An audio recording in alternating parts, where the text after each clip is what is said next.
11 Years of Hope. When the doctors asked him if he wanted to hop into a frying pan, Alexander of Severe Level 3, long acquainted with Dr. Tongue, knew they meant they wanted to trial a new drug or a new treatment. Alexander said okay because he was tired of being shut up all day in the institution and wanted to travel to the testing lab. More importantly, he had lost a central piece of himself to shrapnel when he stepped on a landmine 11 years earlier, and continued to perplex what was left of his cerebral cortex with the hope of its recovery. The doctors assured Alexander that the new treatment, which had to be administered far from the city to avoid electrical effects, had worked well on animal subjects, and if Alexander of Severe Level 3 would scrawl his agreement on the bottom of a standard form, he could find his way home again. Home seemed a dream, but a pleasant one. Once, when he was a small child at the county fair, Alexander, then of innocence, had far wandered from the hand of his mother, who was busy with cotton candy or ice cream. He had been blinded by the midway bulbs, deafened by the shouts of shills, and had begged a tall cowboy for help. Home at that time was not only a pleasant dream, but the possibility of its loss a nightmare. Now, absent an essential piece of himself, and with the prospect of finding it again without the need to return to the war jungle of snakes and booby traps, Alexander scrawled his agreement and climbed into an institution van with a doctor and a driver who somehow resembled a beautiful cow. They both wore important badges and faces. Alexander watched the bridges and buildings pass as the van moved through traffic toward the point where the natural earth escaped the clutches of the city. He hadn't been outside the institution in 11 years and stared at the apartment towers with their multitude of windows and balconies. Some of the balconies held human figures aloft. "Why don't they jump?" he asked the doctor. "They aren't missing a piece of themselves," replied the doctor. That made good sense to Alexander of Severe Level 3. He knew something in his head had blown into the treetops all those years ago when he walked point in the jungle with his brothers, but he wasn't sure what it had been. He might have been a painter before the war, or maybe a carpenter. The only thing he knew with some certainty was a faith that tickled his blood. Somewhere lived a God that smiled. Once outside the city, but still a long distance from the testing lab, they left the main highway and drove past fields of corn and wheat. "Cultivation is the most vital labor," said Alexander. It was something he had read long ago. He wasn't sure it was true, but it did make a certain sense.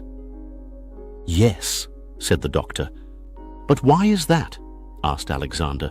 "Well, we all have to eat, I suppose." Alexander of Severe Level 3 sat back in his seat, satisfied with the answer, and chewed a memory that had ripened into an edible fruit of a time in the war before the landmine blew him into the institution.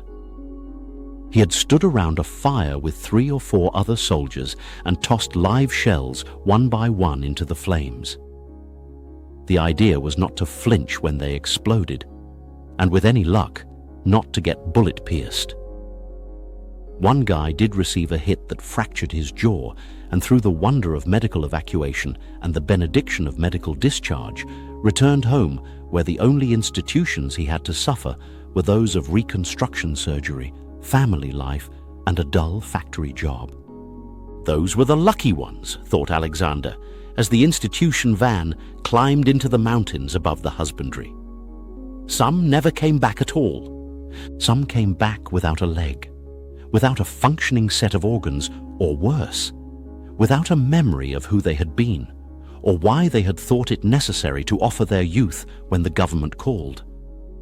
If he had to guess, Alexander would say that, at the time, he had volunteered to protect his way of life. But since he had lost whatever that way of life had been, he couldn't say for sure it was worth protecting. The doctor reached over and poked Alexander's arm. "We're almost there," he said. Alexander of Severe Level 3 nodded and shifted in his seat. He was ready to find what he had lost. They came to a gate with a sentry station, and after the ritual of identification, entered the grounds of the testing facility.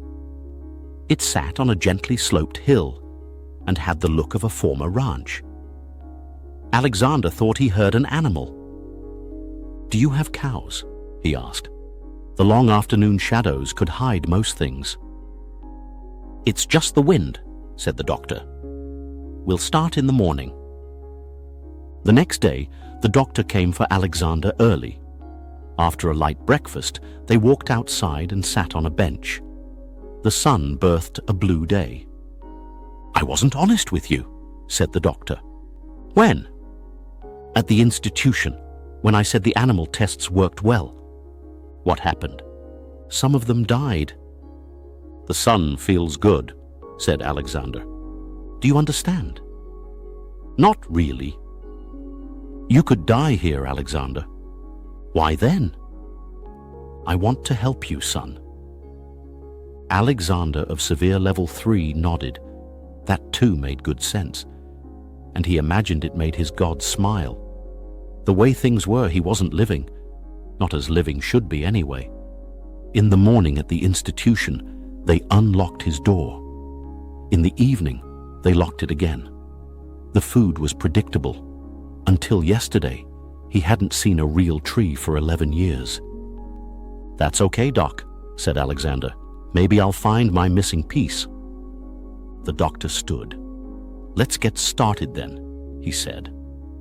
They walked toward the testing lab. Alexander raised his face to the sky.